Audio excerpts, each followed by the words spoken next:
belajar, salam rumah belajar. Kali ini bersama saya, Reni Setiawati, calon Duta Rumah Belajar 2019. Sahabat rumah belajar, kali ini kita akan belajar tentang kegiatan konsumsi.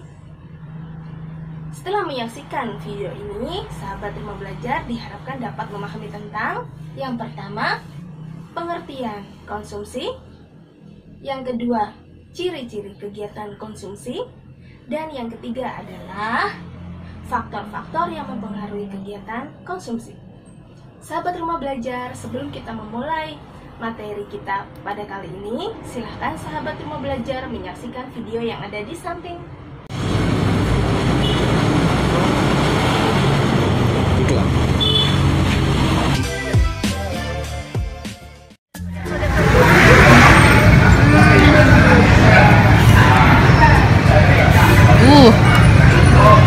Segar banget. Nah, sudahkah sahabat rumah belajar menyaksikan video tadi? Menurut sahabat rumah belajar, apakah kegiatan di video tadi termasuk kegiatan konsumsi? Ayo. Nah, dalam kehidupan sehari-hari, kegiatan konsumsi sering dihubungkan dengan kegiatan seperti makan, minum. Namun, sebenarnya kegiatan konsumsi tidak sesingkat itu, sahabat rumah belajar. Kegiatan mengendarai kendaraan sepeda motor, contohnya, itu juga termasuk adalah kegiatan konsumsi karena mengurangi nilai guna kendaraan motor tersebut. Nah, lalu apa sih sebenarnya pengertian dari kegiatan konsumsi itu? Sahabat rumah belajar, kegiatan konsumsi adalah suatu kegiatan manusia yang secara langsung menggunakan barang atau jasa untuk memenuhi kebutuhannya dengan tujuan untuk memperoleh kepuasan yang nantinya akan berdampak mengurangi atau menghabiskan nilai guna suatu barang dan jasa. Nah, sahabat rumah belajar, untuk materi kita yang kedua yaitu tentang ciri-ciri kegiatan konsumsi. Kegiatan konsumsi yang dilakukan oleh manusia memiliki ciri-ciri. Yang pertama, barang yang dikonsumsi adalah barang buatan manusia. Contohnya saja ada mobil, motor, televisi, dan lain-lain. Ciri-ciri yang kedua, barang-barang yang dikonsumsi itu adalah ditujukan langsung untuk memenuhi kebutuhan manusia. Contohnya saja, manusia menggunakan sepeda motor untuk memenuhi kebutuhan hidupnya. Contohnya saja digunakan untuk bekerja. Manusia berangkat dari rumah menuju ke tempat kerjanya, yaitu untuk bekerja, dengan menggunakan sepeda motor tersebut. Ciri-ciri yang ketiga yaitu barang yang dikonsumsi manusia akan habis atau mengalami penyusutan yang akhirnya tidak akan dimanfaatkan lagi. Misalkan saja, kendaraan sepeda motor yang digunakan oleh manusia lama-kelamaan akan tidak dimanfaatkan karena nilai guna ekonomi motor tersebut akan berkurang. Nah, sahabat rumah belajar, untuk materi kita yang ketiga adalah tentang faktor-faktor yang mempengaruhi kegiatan konsumsi. Apa saja ya faktor-faktor yang mempengaruhi kegiatan konsumsi itu? Yang pertama adalah tingkat pendapatan. Sahabat rumah belajar, tingkat pendapatan seseorang itu berbeda-beda, bukan? Ada yang berpendapatan tinggi, ada yang berpendapatan rendah. Nah, tingkat pendapatan itu akan mempengaruhi konsumsi manusia.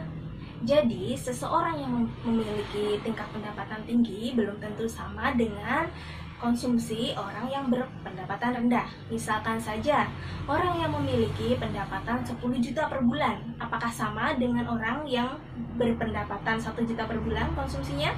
Tentu saja tidak sama. Misalkan saja orang yang berpendapatan 10 juta tadi, dia menghabiskan dalam satu bulannya 10 kg daging.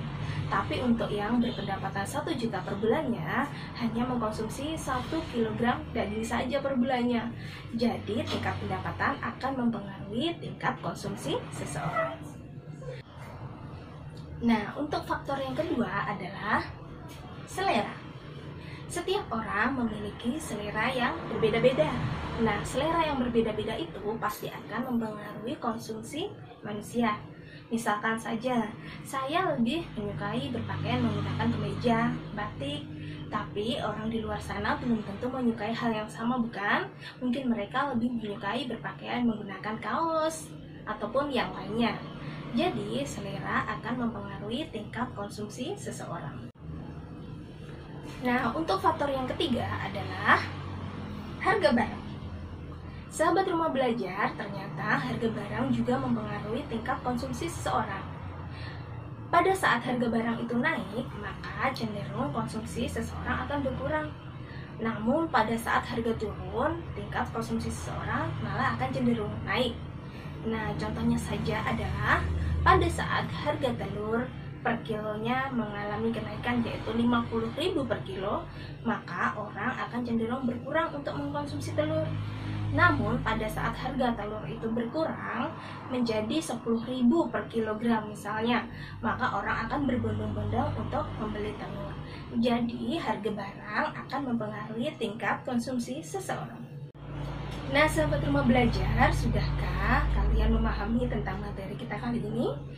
Yaitu tentang pengertian konsumsi, ciri-ciri konsumsi, dan yang terakhir adalah faktor-faktor yang mempengaruhi kegiatan konsumsi. Semoga video tadi dapat memahamkan sahabat Rumah Belajar yang ada di rumah. Sampai ketemu di lain waktu. Sekian dan wassalamualaikum warahmatullahi wabarakatuh.